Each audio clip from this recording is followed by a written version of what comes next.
Hello and welcome to today's lesson. So at the end of last lesson I left you with this brain teaser here, looking at how difficult it is for competition and market authorities around the world, regulators around the world, to see collusion and whether it's overt or whether it is tacit collusion. Now obviously this here is an example of actually tacit collusion. That might be surprising for some of you, and the reason why that happens, it might feel like it's incredibly far-fetched to have a situation where all four firms come to such an incredibly specific price, but actually it's not that uncommon, and it's something that we call rule of thumb pricing. So basically what's happened here is that all five firms have used a formula that is the exact same formula. So they've just used a formula that looks at their costs, their revenue, discounts they may be able to get, and kind of inputted some numbers into that formula, and this is what has come up. Now this happens quite often when we look at contracts, when we look at franchises from the government, the kind of sealed bid auctions. You end up actually coming to very, very similar, if not the exact same price. This is a real example from 1955, and it's tacit collusion. And on the surface of things, like outside of this, it's incredibly difficult for us to see that this would be tacit collusion. Like, we just see that number, think it's incredibly specific, and you know, all five firms, they share the contract, must be overt collusion. But actually it's not, and it's kind of an example of, this happens often, like I said, in kind of sealed bid contract auctions, where firms actually will end up coming to the same price through rule of thumb pricing. So just kind of to explain how difficult it is for competition and market authorities, we're going to have a look at today vertical collusion. Now we had a look at horizontal collusion yesterday, and today we're going to have a look at vertical collusion. So what I suggest that you do is you just pause the video for a minute, think about what you think vertical collusion is going to be, think about maybe an example of vertical collusion, and then think about how that might affect the firm or affect kind of the market or prices at all. So first of all, we have our definition of vertical collusion, and that's here. So it's an agreement by firms along the supply chain. So again, we need to think about where we've heard that term vertical before. We've heard it when it comes to integration, and we've heard it when it comes to firms kind of buying other firms in the supply chain. That's where our vertical kind of idea of vertical comes from. Very similar to horizontal, but obviously up the supply chain rather than in the same industry.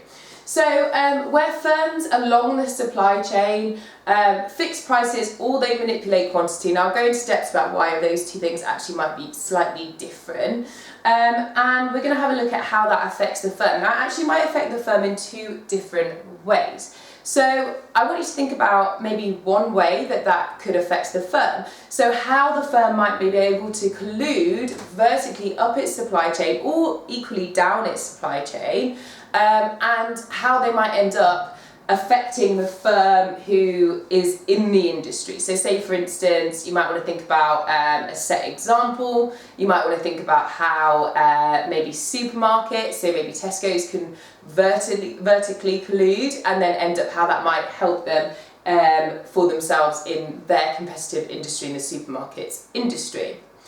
One of the ways that we can do that is thinking about how it might be able to be fixing a price, right? So for instance, one of the things that might happen is in the supermarket industry, I'm quite happy to go with that for the majority of this, they might decide to, with a farmer, a very large farmer, or, you know, or a collective group of farmers, to set prices for a certain amount of time, right? So they may well be in a situation where they're able to set their own price and be able to manipulate that price and cut it lower than everybody else in the market. So they might be able to be like, well, we're going to buy all of this, and therefore we're going to give you a much lower price, and then that would give them an unfair advantage. And for the farmer, there are several reasons we'll look into in a moment as to why that might benefit the farmer, or it might not benefit the farmer, but they might have to do it anyway.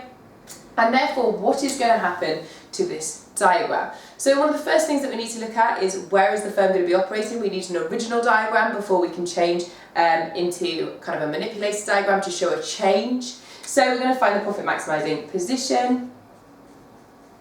we're going to presume that the firm is operating at a profit maximising position and not at a tacit collusion position, just because where it might be between here and here, just because it's easier for us at the moment to do that. We don't need to.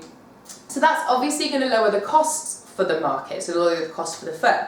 So it may well be fixed costs, or it might be our variable costs. If they were able to manipulate like prices of rent, if you think about a cinema for instance, they might be able to vertically collude with a property manager and block everybody else from the market for maybe access to property or whatever, and that might, or prices, and be able to set prices lower for themselves through their property. Well, therefore that might be a fixed cost for them rather than a variable cost for them. So depending on what kind of vertical collusion is happening depends on which one of these you're going to move. But if it is a variable cost, then obviously we're going to see our AC shifting and our MC shifting lower, and therefore that changes our profit maximizing position. We can see that here. So we've gone from Q to Q dash, and obviously we can see that we have more supernormal profits. The S&P has increased, and that's because they've managed to reduce their profit at their costs, and they're not passing that on necessarily. We can see that there's been a small pass on here, but if it's just their AC moving down, they won't have passed that on to their consumer, and therefore they're just benefiting from the extra kind of reduction in their cost. So one of the other ways that it might benefit the firm is through negotiating maybe downwards. So let's take maybe an ice cream company, for example. If an ice cream company that you see sell their ice creams around you, maybe think about in your local newsagents or in like kind of like a corner shop or whatever, if they decide to provide those corner shops, say for instance, with freezers as well as the ice cream, right? So they decide to offer all of those corner shops the freezer as well as the ice cream, but in order to do that, the corner shop has to supply and fill at least 3/4 of that ice cream freezer with that specific ice cream shop's or company's product. That is an example of collusion, like vertical collusion, where the firm is not necessarily gaining anything cost-wise, but they're definitely going to be gaining something revenue-wise. Now they're going to be gaining something revenue-wise because obviously there's more of their products, they're dominating their space, they're increasing their barriers to entry and exit to the market because they're getting 3/4, by contract of that space. So that's an example where actually the costs don't change, it is the revenue that changes. So again, we are here, and we just go up here, and we can see that there is some supernormal profit made, and then we see the change in the market where we've got a shift out of our AR and our MR, average revenue, marginal revenue. And we have a new profit maximising position, which is where our new MR equals our MC, which is here. You can see that the quantity has massively increased. That makes sense because the quantity in the market is shifting out because they're having 3/4 of that kind of ice cream space, if we use that example again. And then we see that supernormal profits have increased by quite a large amount, right? So that collusion has allowed them to kind of gain a lot of that market share. So it could be one of these examples and like these ways that vertical integration affects the market. And again, you might be thinking about how does this happen, who does it benefit, and are there any examples of that? And the answer to all those questions are yes. So why does it happen? Well, obviously, I think that we see vertical collusion happening because it allows the firm to not really have to engage in price competition or non-price competition and still gain extra profits. So for a lot of firms, the idea of just kind of sneakily engaging in a collusive agreement to lower their costs, especially in an oligopoly market structure, means that they're able to kind of still stay at that tacit collusion price without having to engage in a price war, without having to kind of do anything else, but gaining amount of supernormal profits. It obviously kind of seems very appealing to a lot of firms. So it just enables them really in any way, whether it's increasing the market share through kind of forcing others out through downwards vertical or upwards vertical integration, like in the example of with the corner shop, demanding that you kind of have these 3/4 dedicated to you. That, or through prices and reducing that cost there, it gives you an unfair advantage in the market, right? And it also kind of blocks out other people from entering the market. So the idea of kind of that exclusivity, we will give you this and therefore you cannot sell to anybody else, and we'll go through kind of an example here, means that other people are blocked out of the market. It increases those barriers to entry and exit. And I think we can see that when we think about the idea of the ice cream fridges, coolers in corner shops. Like if you're demanding 3/4 of the space, well, that's only 1/4 of the space left over for anybody else in the market. Well, then it becomes very hard to enter the market and compete with anybody else at all.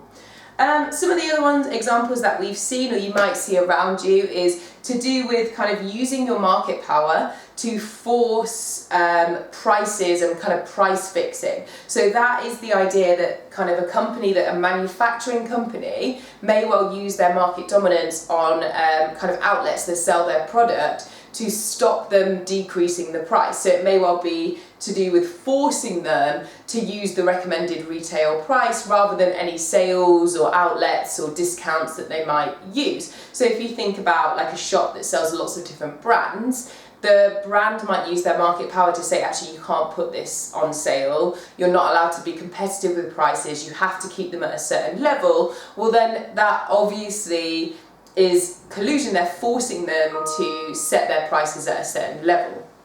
So, this is an example here of a firm. Fender's a really interesting case study. You might want to have a look at that and think about whether or not you actually think that is collusion, whether that's just kind of abusing monopoly power, so to speak, or whether it is actually vertical collusion. And then also exclusive agreements for unfair advantage. So we do see exclusive agreements around us, right? So for instance, I think kind of the example that comes to mind for me is Rihanna Fenty. When she launched in the UK, she was exclusive agreement with Harvey Nichols. So Harvey Nicks had the exclusive agreement, and I think it lasted for a year. And then after that, it was opened up, and now you can buy it in Boots, you can buy it online, I think, but maybe just at Boots and Harvey Nicks. But the contract then was released and it became more competitive, right? So there are examples of exclusivity, but you can't force exclusivity, and you can't have exclusivity for unfair advantage. That would be a breach of the anti-competitive laws, at least in the UK and Europe. So here are some examples. Here's a real life example that might be really interesting for you to have a look at and to see whether you think that is vertical collusion, or whether you think that it's just price fixing, kind of, or whether it's market dominance powers. Lots of things that fall under. So just an interesting example for you there. So the last thing I want us to think about is, do we think collusion is a good thing, right? Is there any circumstances where collusion could be positive? Whether that's price fixing or whether that's kind of overt collusion in certain areas, is there ever a time where we think that it could be a good thing? And maybe pause, have a think about it, try and come up with an example. The main example I'm thinking is at the moment. So at the moment, we obviously are in a situation where we're on lockdown, hence why we are learning in my kitchen and not in a classroom. But this is obviously a very, very serious pandemic, and the main kind of focus at the moment when it comes to kind of health for this is to find a vaccine or, you know, some kind of cure. How are firms able to do that? What's the best way for firms to do that? We know that pharmaceutical companies are large, they kind of have to be large to be able to make a profit. And it is a kind of competitive environment. But actually, one of the best ways for that to happen under this situation may well be, and actually they're being encouraged to do this, is to collude, band together all their resources and kind of find some form of vaccine to help fight the COVID-19 crisis. So is collusion a bad thing? Well, I think it depends on the reasons why firms are colluding. So to say that collusion is bad or collusion is good is kind of, it's not really a great answer. You need to ask yourself, well, what's the reason? If colluding to fix prices to increase profits, then and consumers don't benefit from that, then absolutely it's not that kind of overt collusion.